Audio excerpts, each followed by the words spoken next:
नमस्कार, मैं डॉक्टर अजीत भारती आज फिर आपके लिए हिंदी विषय के अंतर्गत एक विज्ञापन लेखन लेकर आया हूँ। तो प्रश्न देखो कुछ इस प्रकार से दिया है। प्रश्न दिया है कि वसंत पंचमी के शुभ अवसर पर हार्दिक शुभकामनाएं देते हुए एक आकर्षक विज्ञापन तैयार कीजिए।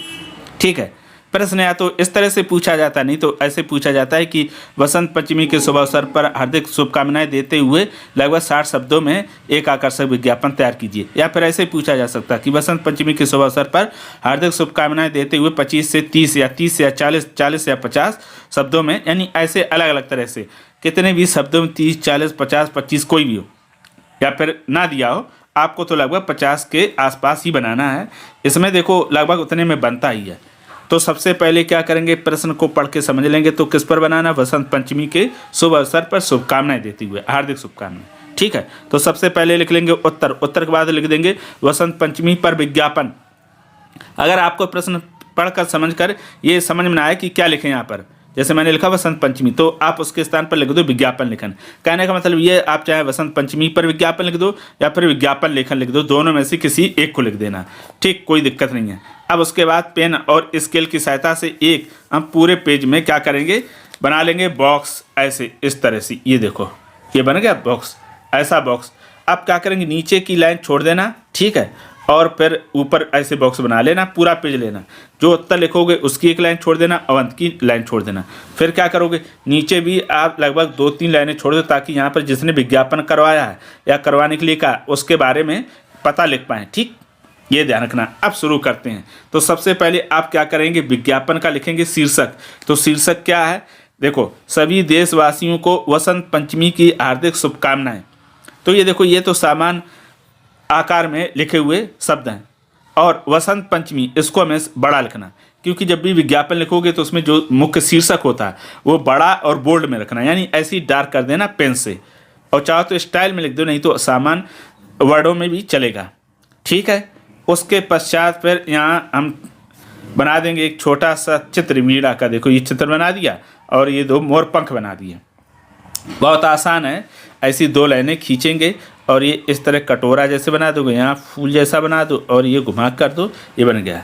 अब उसके नीचे लिखेंगे हम फिर, खुशियों को लेकर संग है आई, लो फिर बसंत है आई।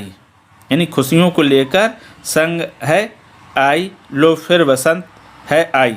एक तो योगा। दूसरा फिर लिख देते हैं, उत्साह दे उमंग दे आशाओं को नई किरण दे, ये वसंत पंचमी आपको खुशियाँ आनंद दे। फिर उसके बाद जो ये 3 ये लाइनें छोड़ी थी, यहाँ पर हम लिख देंगे संस्कृति मंत्रालय द्वारा जनहित में जारी। तो ये अगर जो भी करवाए उसका लिख सकते हैं, नहीं तो फिर ये संस्कृति मंत्रालय द्वारा जनहित में जारी इसका लिख सकते हैं। ये पता लिख देंगे। ठीक है, बस इतना हो गया। अगर आप चाहो तो और भी कोई स्लोगन लिख सकते हो, बधाई से संबंधित लिख सकते हो। अब पूरा विज्ञापन बनने के बाद कुछ इस प्रकार से दिखाई देगा। ये देखो, हमारा ऊपर से ऐसा दिखेगा, इस तरह से पूरा विज्ञापन आपको नजर आएगा। ये रहा। अब विज्ञापन के लिए क्या क्या चीज़ें जरूरी, एक तो ये कि आप विज्ञापन के फॉर्मेट में बनाएं, यानी उसका एक बॉक्स बना लें। बॉक्स आप चाहो तो पहले बना लो फिर लिखो, या फिर पहले लिख लो फिर बना लो। मैं तो पहले बॉक्स बना लेता हूँ फिर लिखता हूँ। एक तो ये। दूसरा, शीर्षक हमेशा बोल्ड में बनाना, बड़ा, ताकि दिखे। और जो आप ये वाक्य लिखते हो ये हमेशा आप शुद्ध लिखें, सही लिखें। जो आपको शब्द शुद्ध सही लिखने आते हैं वो लिखें। जो आपको शब्द कठिन लगते हो, डिफ़िकल्ट, उनका कभी प्रयोग ना करें, क्योंकि आप कठिन शब्द लिखेंगे और अशुद्धियाँ हो जाएंगी तो आपके अंक कटेंगे। इसलिए उन्हीं वाक्यों या शब्दों का प्रयोग करें जो सही शुद्ध लिख पाते हो।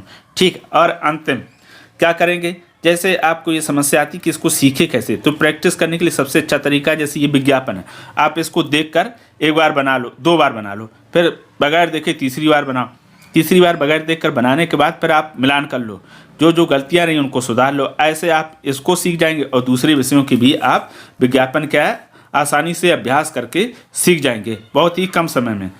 तो आशा करता हूं कि ये विज्ञापन आपको समझ में आ गया। अगर कोई ऐसा प्रश्न हो जिस पर आपको विज्ञापन चाहिए और परीक्षा की दृष्टि से महत्वपूर्ण लग रहा हो तो हमें कमेंट करके अवश्य बताइएगा।